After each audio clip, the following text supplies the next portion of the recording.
નમસ્કાર મિત્રો, આજે આપણે ચર્ચા કરવાની છે કર્ણાટકના પ્રથમ યુદ્ધની.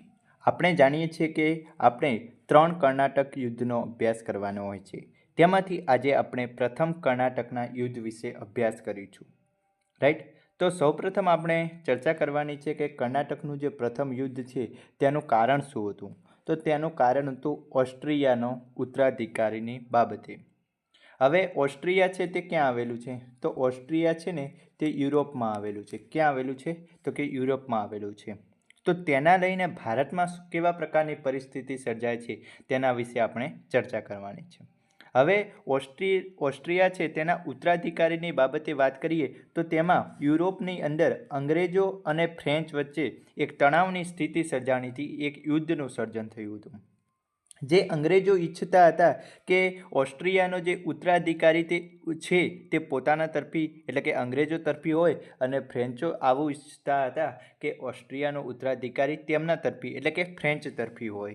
તે અનુલક્ષીને ત્યાં યુદ્ધ થયું હતું અને તેની અસર આપણા ભારતમાં પણ જોવા મળી હતી, કારણ કે અંગ્રેજોની કંપની અને ફ્રેન્ચ કંપની બંને ભારતમાં વેપાર અર્થે આવેલી હતી.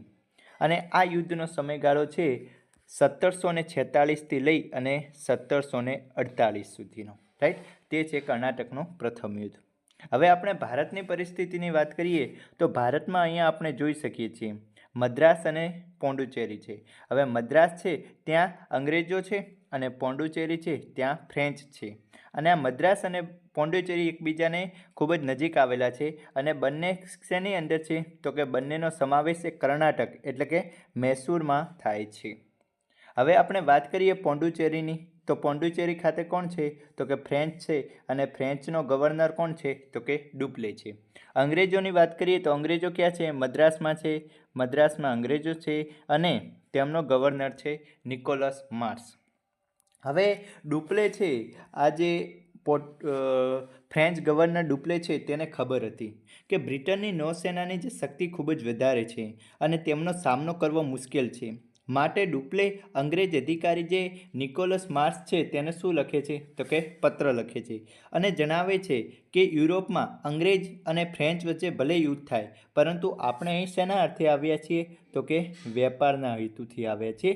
તો આપણે આપણું પૂરું ધ્યાન શેના ઉપર રાખીશું? તો કે વેપાર ઉપર રાખીશું. રાઈટ? તો આવી રીતે બંને ડુપ્લે છે તે નિકોલસ માર્સને પત્ર લખી અને જણાવે છે. પરંતુ આગળ શું થાય છે કે જે બ્રિટન છે તે બ્રિટન ભારતમાં નિકોલસ માર્સની મદદ માટે કમાન્ડર બર્નેટ છે તેને નૌસેના લઈને ભારત મોકલે છે. તો આ જે બર્નેટ છે તે નિકોલસ માર્સની મદદ કરવા માટે બ્રિટનથી ક્યાં આવે છે? તો કે ભારતમાં આવે છે. અને આ વાતની જાણ કોને થઈ જાય છે? આ વાતની જાણ થાય છે ડુપ્લેને. જેથી જે ફ્રેન્ચ ગવર્નર છે ડુપ્લે, તે શું કરે છે?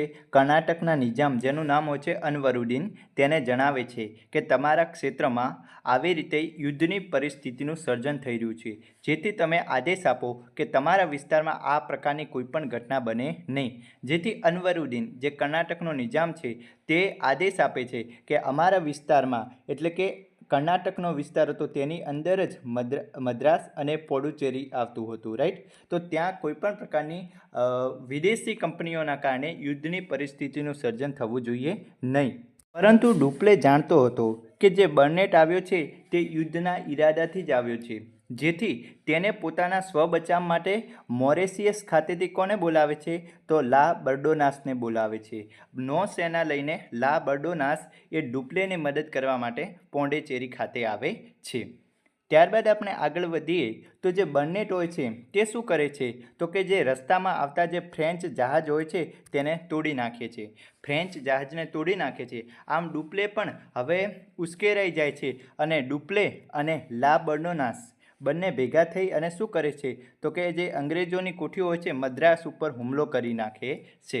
મદ્રાસ ઉપર હુમલો કરી નાખે છે અને બંને શું કરે છે? તો કે મદ્રાસને જીતી લે છે. મદ્રાસને પોતાના કબજે કરી લેતા હોય છે. હવે જે લા બર્ડોનાસ છે, જે મોરેશિયસથી આવ્યો હતો, તે કેવો વ્યક્તિ છે? તો તે થોડો પૈસાનો લાલચી વ્યક્તિ છે. એટલા માટે તે જણાવે છે કે આપણે જે અંગ્રેજોની મદ્રાસની કોઠી છે તેને કબજે કરી છે. હવે આપણે અંગ્રેજો પાસેથી ખંડણી વસૂલી લઈએ, તેમના જોડેથી રૂપિયા લઈ લઈએ અને મદ્રાસને તેમને પાછું આપી દઈએ. પરંતુ જે ડુપ્લે હતો તે ખૂબ જ મહત્વાકાંક્ષી વ્યક્તિ હતો. તેને આ કરવાની મનાઈ કરી દીધી. તેને મદ્રાસને પોતાના વિસ્તારમાં રાખવા ઈચ્છતો હતો. જેથી અંગ્રેજો શું કરે છે? તો અંગ્રેજો છે એ ડુપ્લેને શું આપે છે? રિશ્વત આપે છે. રિશ્વત આપે છે અને તેને પોતે પાછો મોરેશિયસ મોકલી દે છે. હવે અંગ્રેજોએ ફરી જે લા બર્ડોનાસ છે તેને મોરેશિયસ મોકલ્યા પછી ફરીથી જે ડુપ્લે મદ્રાસને કબજે કર્યું હોય છે તેમના ઉપર શું કરે છે? હુમલો કરે છે અને ત્યારબાદ ફરીથી અંગ્રેજો દ્વારા જે મદ્રાસ હોય છે તેને કબજે કરી લેવામાં આવે છે. તો પહેલાં ડુપ્લે અને લા બર્ડોનાસ હતા તેને યુદ્ધ કરી અને મદ્રાસ કબજે કર્યું. ત્યારબાદ અંગ્રેજોએ લા બર્ડોનાસ છે તેને મોરેશિયસ મોકલી દીધો અને જે ડુપ્લેએ મદ્રાસ કબજે કર્યું હતું તો ડુપ્લે ઉપર હુમલો કરી અને ફરીથી અંગ્રેજોએ શું કર્યું? તો મદ્રાસને પોતાના કબજામાં લઈ લીધું. જેથી હવે ડુપ્લે શું કરશે? તો જે કર્ણાટકના નિજામ છે જેનું નામ છે અનવરુદ્દીન, તેમને જાણ કરે છે કે આવી ઘટના તેમની સાથે થઈ ગઈ છે. તો હવે ડુપ્લે તે કર્ણાટકના નિજામને કહે છે કે તમે મને સંમતિ આપો, હું મદ્રાસને કબજે કરીશ અને પછી ત્યારબાદ મદ્રાસ તમને સોંપી દઈશ. મદ્રાસને કબજે કરી અને કર્ણાટકના નિજામને સોંપી દઈશ, આવું ડુપ્લેએ કર્ણાટકના નિજામને જણાવ્યું. ત્યારબાદ શું થાય છે? તો જે ડુપ્લે છે તે કર્ણાટકના નિજામની પરમિશન લઈ અને મદ્રાસ ઉપર શું કરે છે? હુમલો કરે છે અને મદ્રાસને જીતી લે છે. મદ્રાસ ઉપર હુમલો કરી અને મદ્રાસને જીતી લે છે. તો પહેલાં ડુપ્લો અને લા બર્ડોનાસે મદ્રાસને જીત્યું. ત્યારબાદ અંગ્રેજોએ ફરીથી ડુપ્લે જોડેથી મદ્રાસ જીતી લીધું અને હવે ફરીથી ડુપ્લે કર્ણાટકના નિજામની પરમિશન લઈ અને મદ્રાસને જીતી લે છે. તેના પહેલાં ડુપ્લે કર્ણાટકના નિજામને પ્રોમિસ કર્યું હતું કે મદ્રાસ જીતી અને તે કર્ણાટકના નિજામને પરત કરી દેશે. જેથી હવે જે અનવરુદ્દીન છે કર્ણાટકના નિજામ, તેમનો પુત્ર હોય છે જેનું નામ હોય છે મહેફૂઝ ખાન, તે ડુપ્લેની જોડે જાય છે અને કહે છે કે તમે કીધું હતું કે મદ્રાસ જીત્યા પછી તમે અમને આપી દેવાના છો, તો તે હવે મદ્રાસ અમારા હવાલે કરો. પરંતુ ડુપ્લેભાઈ તો ફરી ગયા હતા. તેમને ના પાડી દીધી કે ના, મદ્રાસ અમે જીત્યું છે, હું શું કામ તમને આપું. જેથી હવે શું થશે?